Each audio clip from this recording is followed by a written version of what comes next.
ഡൽഹി സ്ഫോടനത്തിന്റെ പശ്ചാത്തലത്തിൽ സംസ്ഥാനത്തും സുരക്ഷ ശക്തമാക്കി. മുഖ്യമന്ത്രി മന്ത്രിമാരും ഉൾപ്പെടെയുള്ള VIP പങ്കെടുക്കുന്ന പരിപാടികളിൽ പരിശോധന കർശനമാക്കും. റെയിൽവേ സ്റ്റേഷൻ, ജില്ലാ കളക്ടറേറ്റുകൾ, മെട്രോ സ്റ്റേഷനുകൾ ഉൾപ്പെടെ കേന്ദ്രീകരിച്ചും പരിശോധന നടക്കുകയാണ്. ആൻമരിയ സണ്ണി, സമീർ ബിൻകരി എന്നിവർ ഏറ്റവും പുതിയ വിവരങ്ങൾ ചേരുന്നു. ആദ്യം ആൻമരിയയിലേക്ക് പോകുന്നു. ഇപ്പോൾ ഏത് മേഖലയിലാണ് പരിശോധന? എന്തെങ്കിലും പ്രത്യേക നിർദ്ദേശത്തിന്റെ അടിസ്ഥാനത്തിലുള്ള പരിശോധനയാണോ ആൻ?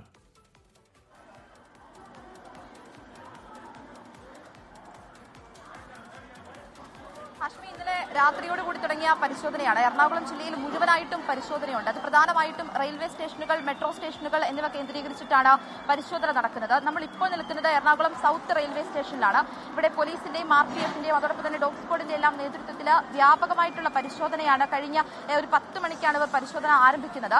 ആ പരിശോധന പൂർത്തിയായിട്ടുണ്ട്. നിലവിൽ സൗത്ത് റെയിൽവേ സ്റ്റേഷനിലെ പരിശോധന പൂർത്തിയായിട്ടുണ്ട്. ഇപ്പോൾ ഈ ട്രെയിനിൽ നിന്ന് വന്നിറങ്ങുന്ന ആളുകളെ അടക്കം പരിശോധിച്ചുകൊണ്ടാണ് പോകുന്നത്. ഇവർ പ്രധാനമായിട്ടും പരിശോധനയ്ക്ക് എടുക്കുന്നത് ഈ നിർത്തിയിട്ടിരിക്കുന്ന, കുറച്ച് ദിവസങ്ങളായിട്ട് നിർത്തിയിരിക്കുന്ന വാഹനങ്ങൾ, അല്ലെങ്കിൽ ഈ റെയിൽവേ സ്റ്റേഷനുള്ളിൽ ആളുകളുടെ ബാഗുകൾ, അതോടൊപ്പം തന്നെ ഈ പാഴ്സൽ കൗണ്ടറുകൾ എന്നിവയാണ് പ്രധാനമായിട്ടും ഇവർ പരിശോധനയ്ക്കായിട്ട് എടുത്തിരിക്കുന്നത്. സംശയം തോന്നുന്ന ആളുകളെ ഉൾപ്പെടെ അവർ പരിശോധിക്കുന്നുണ്ട്. ഈ രീതിയിൽ കർശനമായിട്ടുള്ള പരിശോധന. അത് ഇനി അടുത്തത് അവർ പോകുന്നത് ആലുവ റെയിൽവേ സ്റ്റേഷനിലേക്കാണ് പോകുന്നത്. Aluva railway station Ernakulam south railway station എന്ന് പറയുന്ന ഏറ്റവും പ്രധാനപ്പെട്ട, എറണാകുളം ജില്ലയിലെ ഏറ്റവും പ്രധാനപ്പെട്ട ഇടങ്ങളിലാണ്. ഈ ഇടങ്ങളാണ് ആദ്യം അവർ കേന്ദ്രീകരിക്കുന്നത്. ഇന്നലെ രാത്രിയും ഉണ്ടായിരുന്നു ഈ രീതിയിൽ. അത് മെട്രോ സ്റ്റേഷനുകൾ ഉൾപ്പെടെ കേന്ദ്രീകരിച്ചുകൊണ്ട് ഇന്നലെ രാത്രിയിലും പരിശോധനകൾ നടക്കുന്നുണ്ട്. നിലവിലെ എറണാകുളം സൗത്ത് റെയിൽവേ സ്റ്റേഷനിലെ പരിശോധന പൂർത്തിയായി. ഇപ്പോൾ ട്രെയിനിനുള്ളിലേക്ക് കയറിയുള്ള പരിശോധനയാണ് നടക്കുന്നത്. ഡോഗ് സ്ക്വാഡിന്റെ നേതൃത്വത്തിലുള്ള പരിശോധനയാണ് നടക്കുന്നത്. അതിനുശേഷം ഈ ട്രെയിനിനുള്ളിൽ ഇവർ പോകുന്ന ഈ ട്രെയിനിനുള്ളിൽ തന്നെയായിരിക്കും അവർ ആലുവയിലേക്കും പോകുന്നത്.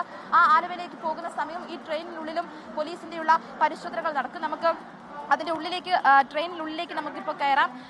ആലുവ റെയിൽവേ സ്റ്റേഷൻ ഭാഗത്തേക്ക് പോകുന്ന ട്രെയിനാണ്. അപ്പോൾ ഇതിനുള്ളിലുള്ള ആളുകളുടെ ബാഗുകൾ, അതോടൊപ്പം തന്നെ സംശയം തോന്നുന്ന ആളുകൾ തുടങ്ങിയവയാണ് പരിശോധിക്കുന്നത്. ഡോഗ് സ്ക്വാഡും ഈ കൂട്ടത്തിലുണ്ട്. പോലീസിന്റെയും എല്ലാം കർശന നിർദ്ദേശത്തെ തുടർന്നാണ് ഇപ്പം നമ്മളവിടെ ആദ്യം പോലീസ് ഉദ്യോഗസ്ഥൻ പറഞ്ഞതനുസരിച്ചാണ് എങ്കിൽ ഇനി ഒരു അറിയിപ്പ് ഉണ്ടാക്കുന്നത് വരെ ഈ പരിശോധന തുടരുമെന്നാണ് ഇവർ പറഞ്ഞിരിക്കുന്നത്. രാത്രിയെന്നോ പകലെന്നോ എന്നുള്ള വ്യത്യാസമില്ലാതെയാണ് വ്യാപകമായിട്ടുള്ള പരിശോധന ഇപ്പോൾ തുടർന്നുകൊണ്ടിരിക്കുന്നത്. നമ്മളിപ്പോൾ കാണുന്നത് ട്രെയിനിനുള്ളിലെ ദൃശ്യങ്ങളാണ് നമ്മളിപ്പോൾ കാണുന്നത്. അങ്ങനെ നിർത്തിയിട്ടിരിക്കുന്ന ട്രെയിനുകൾ, കുറച്ച് ദിവസങ്ങളായിട്ട് ഈ റെയിൽവേ സ്റ്റേഷൻ പരിസരത്തൊക്കെ നിർത്തിയിട്ടിരിക്കുന്ന വാഹനങ്ങളൊക്കെ അവർ പ്രധാനമായിട്ടും പരിശോധനയ്ക്ക് എടുക്കുന്നുണ്ട്. പിന്നെ ഈ നമ്മൾ വേസ്റ്റ് എല്ലാം കളയാൻ വേണ്ടിയിട്ട് വെച്ചിരിക്കുന്ന ഡെപ്പകൾ ഉൾപ്പെടെ പരിശോധിക്കുന്നുണ്ട്. അങ്ങനെ പരിശോധന എറണാകുളം ജില്ലയിൽ വ്യാപകമായിട്ടുണ്ട്. സൗത്ത് KSRTC സ്റ്റാൻഡ് ഉൾപ്പെടെയുള്ള ഭാഗങ്ങളും ഇവർ പരിശോധനയ്ക്കായിട്ട് ഇപ്പോൾ എടുക്കുന്നുണ്ട്. ഹാഷ്മി, വളരെ വിശദമായ ഡോഗ് സ്ക്വാഡ് അടക്കം വന്നുകൊണ്ട് വളരെ വിശദമായ ഓരോ ഭാഗം തുറന്നുള്ള വളരെ വിശദമായ പരിശോധനയാണ് കൊച്ചി നടക്കുന്നത്. ഇപ്പോഴല്ല, ഇന്നലെ രാത്രി മുതൽ വളരെ കൃത്യമായി കേരളത്തിലടക്കം ജാഗ്രത പാലിക്കണം, അല്ലെങ്കിൽ പരിശോധനകൾ ശക്തമാക്കണം എന്ന ജാഗ്രതാ നിർദ്ദേശത്തിന്റെ ഭാഗമായി തന്നെയാണ് ആ പരിശോധന പുരോഗമിക്കുന്നത്. ഇന്നലെയാണ് ഈ പറയുന്ന രീതിയിൽ സംശയാസ്പദമായ എന്തെങ്കിലും കാര്യങ്ങളോ വസ്തുക്കളോ കണ്ടാൽ വിളിച്ച് അറിയിക്കാനുള്ള ടോൾ ഫ്രീ നമ്പറൊക്കെ പോലീസ് കൊടുക്കുകയോ ചെയ്തത്.